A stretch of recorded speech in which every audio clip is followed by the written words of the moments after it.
number one, kumusta po kayong lahat? Narito muli ho si Sidjo Vlogger sa kanyang panibagong spoken. Ngayon guys, maraming po salamat sa mga lahat na nag-subscribe sa aking channel. Sa mga hindi po nakasubscribe, please subscribe and touch the bell for another notification po sa lahat ng mga gagawin ko pong video. At marami pong makakarelate sa topic po natin today. Ito po ay about sa nagmamahalang but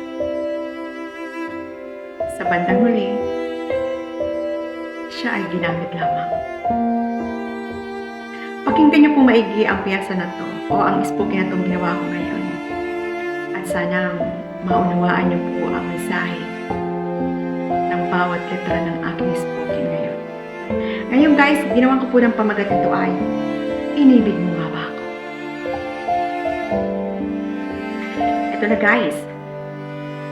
Sa unang pagkakataon, nagmahal ako at ikaw yung ginusto ko na maging huli ko sa buhay ko. Pinaramdam mo ang mga bagay-bagay na akala ko hindi totoo. Pinaramdam mo sa akin ang bagay na akala ko ay mali, ngunit pwede palang maging tama. Pwede mangyari ang mga bagay na akala ko imposible. At naniniwala ako sa piling mo lamang matutupad ang lahat na akala ko ay di totoo. Tulad ng isang pangarap. Iminulat mo ang aking mga mata na sa bawat makikita ay iyong pagtawa. Katulad ng isang musika na akala mo siya ang dumuduyan sa puso ko. At ang sabi nga ng iba, ito ay sintonado. Katulad ng isang tahimik na gabi na ang tanging mga kuliglig at pintig ng iyong puso. Na ang bawat paghuni ng mga kuliglig, ang tanging pangalan mo ang aking naririnig. Tulad ng aking kapaligiran, ang tanging ilaw ang tumatanglaw. Kagaya ng isang kape na kay sarap, at sabi nila, kulang sa tamis at gatas. Gaya ng isang magandang umaga na ang dating kay sarap humimlay dahil ayokong bumangon ng maaga. Ngunit simula nang maging aking ka, sabik na akong palaging bumabangon sa kama. Simula nang maging akin ka, natuto akong humaba ang pasensya.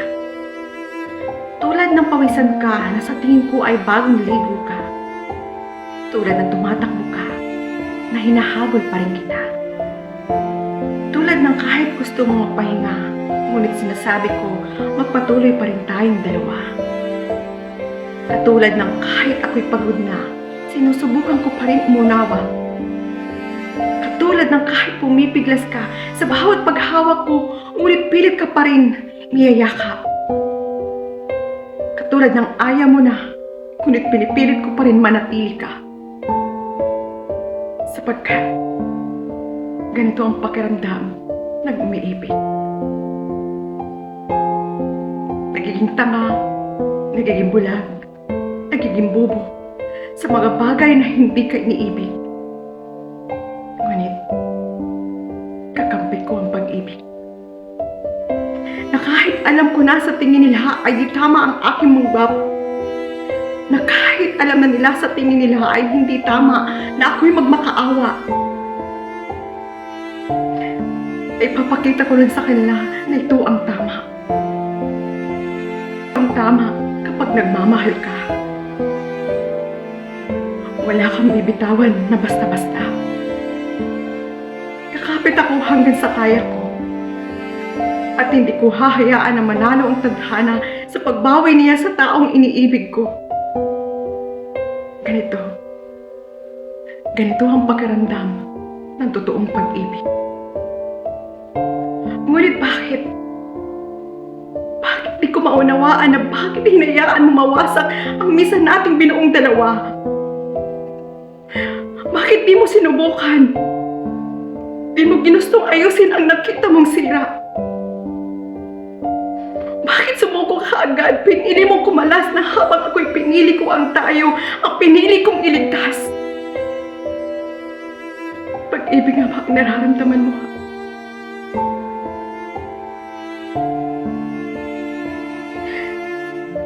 O sadya lamang maging masaya ka?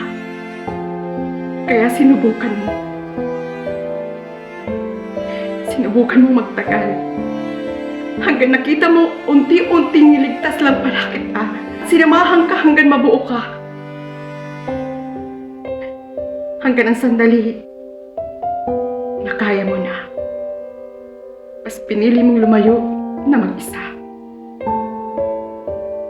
Tama ako, di ba? Ginawa mo na akong palipas oras. Habang ang turing ko sa'yo ay aking pahingahan. Para mo akong pinarusahan. Na sa paniniwalang minsan mo akong minahal, ngunit hindi pala. Dahil kung totoo mo akong minahal, lalaban ka. Hindi mo sasabihin na ayaw mo na. Hindi mo sasabihin, sawa ka na.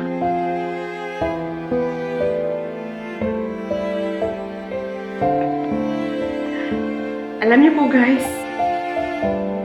ang last line nito ay, too much was really ended. Too much pain.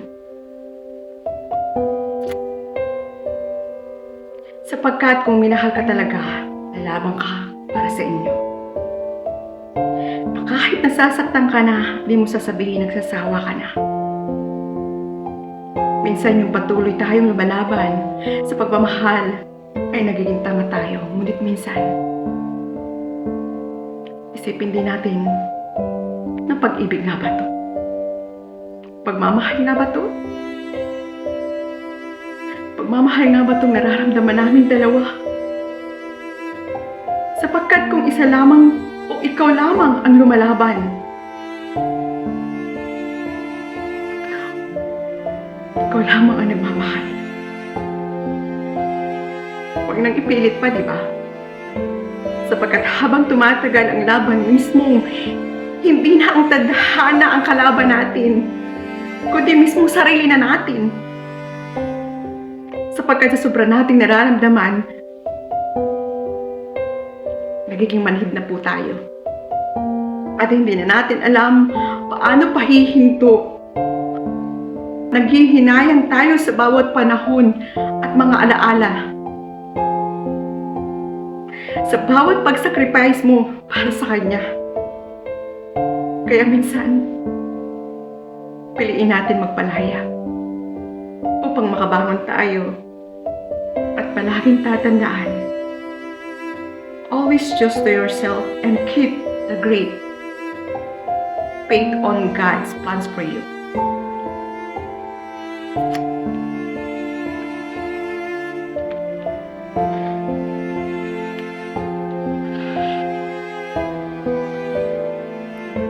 Napakasakit po kung ikaw makaramdam o makaranas ng ganitong sitwasyon. Dahil ito pa nga lang kung ginawa akong spoken na to ay habang ginagawa ko to, habang sinusulat ko, habang binibigkas ko ang bawat letra, may nararamdaman akong kirot sa puso ko.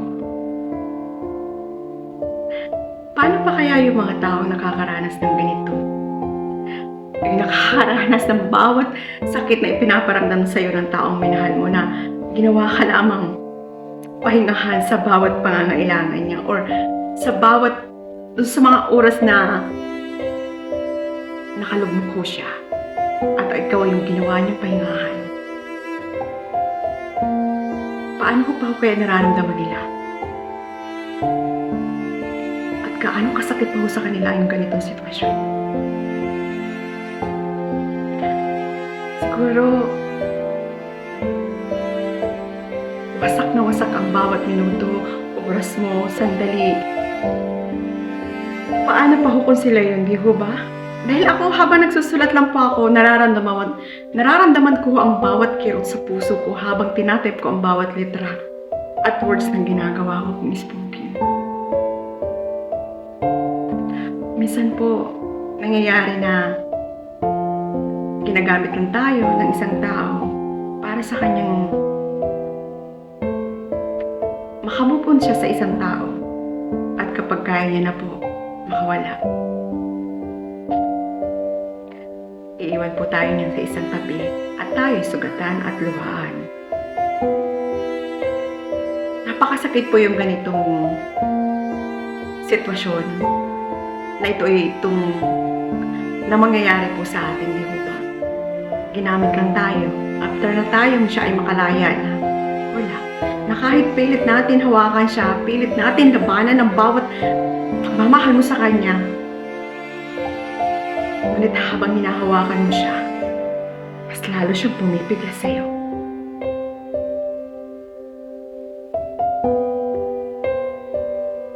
Ako ang sasaktan sa ulam. Kasi habang tinatag ko pong sa mga oras na ito ang aking ginagawang spooky, ako ang nakakaramdam ng sakit. Kasi hindi naman po ako yun eh. Hindi ko alam kung bakit ang lalim, ang bawat litra na tinatag ko. May kirot sa puso ko. Paano pa kayong ibang tao na halos madurog ng puso nila na hindi na nila kaya kung paano gagawin. Pero masasabi ko lang po sa inyo, kung may nakikita na po kayong dahilan, minsan mahirap ipilit po eh.